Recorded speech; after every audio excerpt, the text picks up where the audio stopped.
Ito po ay mula sa X. Makikita po na punong-puno na po ang Pacific Stage sa Summer Sonic kung saan ay magpe-perform po dyan mamaya ang SB19. At confirm, ang Pacific po ay indoor. So, excited na po ang marami mamaya nga po sa magiging performance ng SB19 sa Summer Sonic Pacific Stage sa Tokyo. Sa ibang update naman, at ang event po ng Acer Manila Concert Scene, SB19 Janela, Six Cycle Mind, and more are set for Acer Day 2026.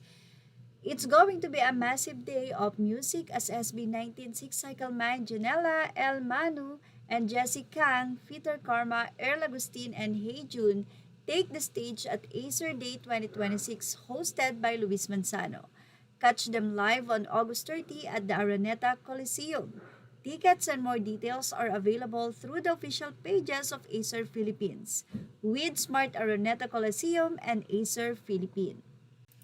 Samantala, habang busy sa nasabi nga pong event ng SB19, wag naman pong kalilimutan ang pagboto sa Billboard Fan Army 18, SB19 54.8, Benson Boone 45.2. Yan po ay 18 hours ago update.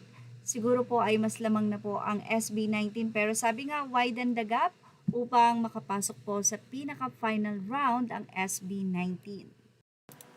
Osaka, you witness history, now it's Tokyo's turn. From Osaka to Tokyo, SB19 continues to break boundaries and bring Filipino music, talent, and pride to the world stage.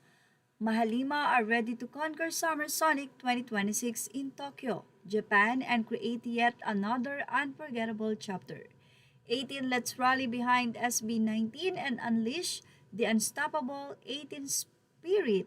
Every cheer, post, stream, and share counts. Let's fill the timeline with love and support and show Tokyo just how powerful Filipino pride can be.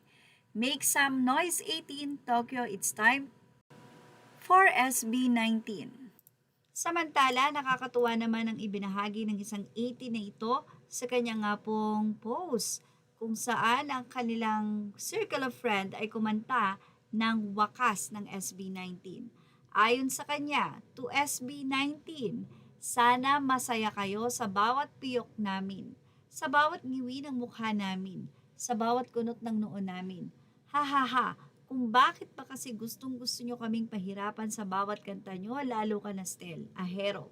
Sakit mo sa ulo, ha ha ha. Noong mag-isa lang ako, ngayon dami ko ng kaagaw sa mic at isa na ito sa banding namin. Huwag nyo kaming i-bash mga kaps, katuwaan lang. Well, talagang sila lang halos ang makakakanta ng perfect ng kanta na yan.